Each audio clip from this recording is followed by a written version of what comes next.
Correct. We're going to go into game number 2 now, where Drewbie is up 1-0. Let's head over there on Daybreak with Attero.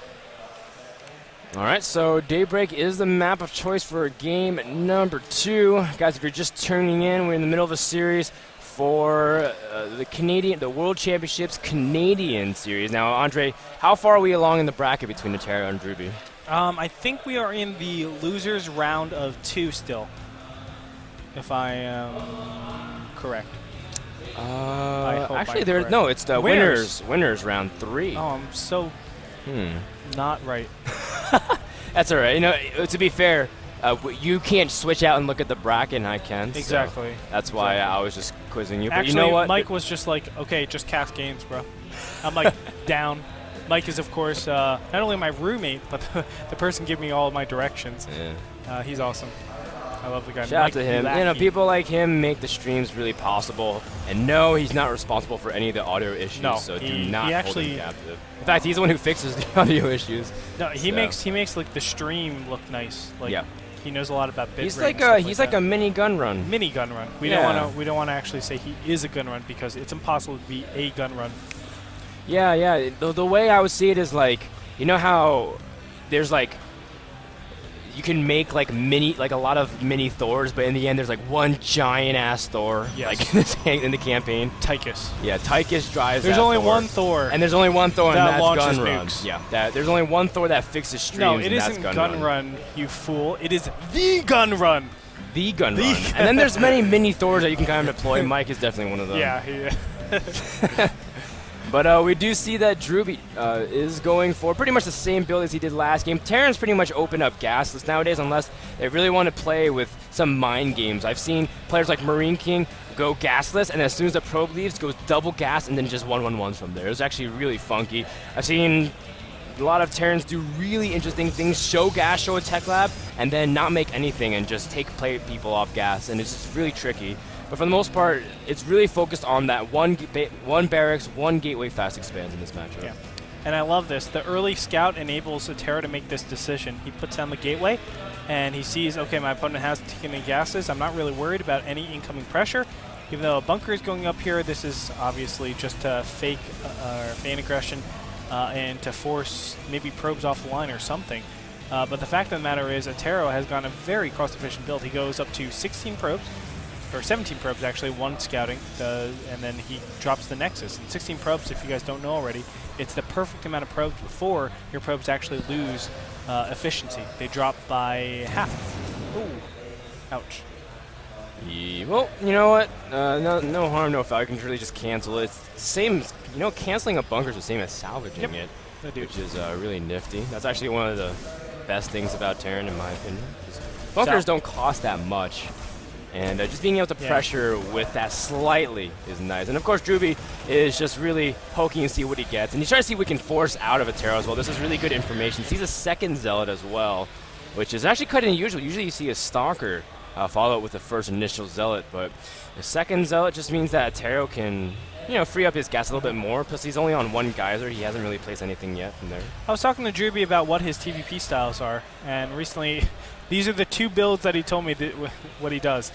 Ghost rushes, old school style, and he does this 3 command center before getting anything else.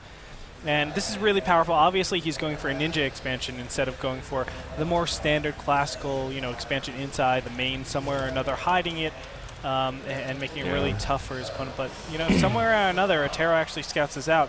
Obviously, it puts him very far behind, but if he doesn't, all it takes is, I believe it's 2, what are they called?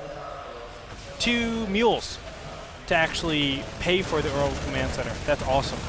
Yeah, you can see a mini engagement here at the natural. The Zealots targeting the SCVs. Oh, and good cutting allows them to be able to pick up. Wow. The Zealots trying to see if they pick up Stalkers as well, but Drewbie does not get that.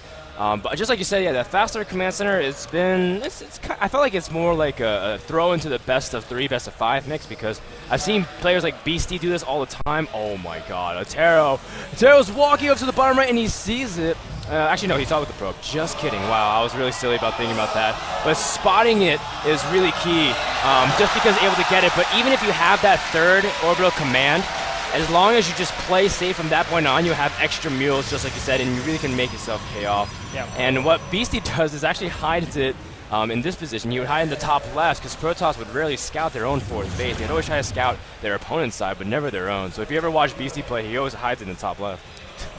You're so mean. You just outed BC Cutie. No, I mean, he showed it at the TSL qualifiers, too. Remember when he played, I think it was Baby Night, and I was just he just completely missed it 3 times. He even saw if it on you the ever minimap. play BC Cutie, he does this. You just This is how you destroyed beat his him. build.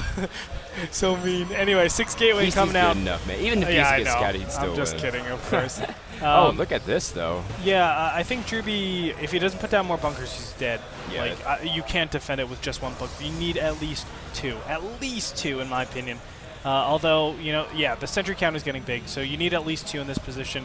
And look at this. He's actually pushing out. This is not going to be good because all these units are out and about. Attero should just spring into action and start attacking immediately. And there it is. That is the trigger. Now he's going to go back, but there's still not any bunkers down here. Yeah, he does Sim have is far. a command center trying to land in and load it, but there's a lot of sessions. Oh, he's going to catch a lot of these units out of position, and that's going to sting. Except he left a small little opening if you do manage to escape. That was wrong. Yeah. I mean, look at how many force fields were baited right there. And now he's going to have full concave around this bunker. Additional bunkers are going to go up here. I don't know why he wasted 5 bunkers for literally maybe 300 minerals worth of units. Yeah, those force fields are not going to pay dividends, but he still has a few more. Drewbie can't get overconfident. Just needs to keep that those repair going. SCVs were not in the right position. Bunker goes down immediately. Wow, and no further bunkers actually going to be placed. This is incorrect. He needs to get those bunkers down. There is one more bunker, and Drewbie has to really protect this line at this point. This is a huge 6K attack. You can see that the bunker does get repaired, but a lot of SCVs are dropping, so even if Drewbie survives, he won't have an economy behind it. GG gets called out. And Attero with a quick game number 2 after scanning that third orbital command and just decided pressure off that. In that position, you need at least 2 bunkers, but the standard... At least 2, man. I say 3. Standard is 3. Yeah, yes, 3. The standard is absolutely 3. At least. And that might seem like you're getting 3 bunkers for no reason. I actually get 3 bunkers no matter what in all my TVPs. Just because, well, I do a style that is actually very, very minimal in the amount of units, but you still, think about what happened. I went a command center and then another command center and then got units. You're delaying the amount of units you have for so long. You need to protect them as much as possible. That's why you get your bunkers. Even with the 5 force fields that were placed, he was able to take advantage of his opponent. Yep. And you saw 6Gate was able to just build order counter, which is what Drewbie was doing. Nice probe scout, earns him the game.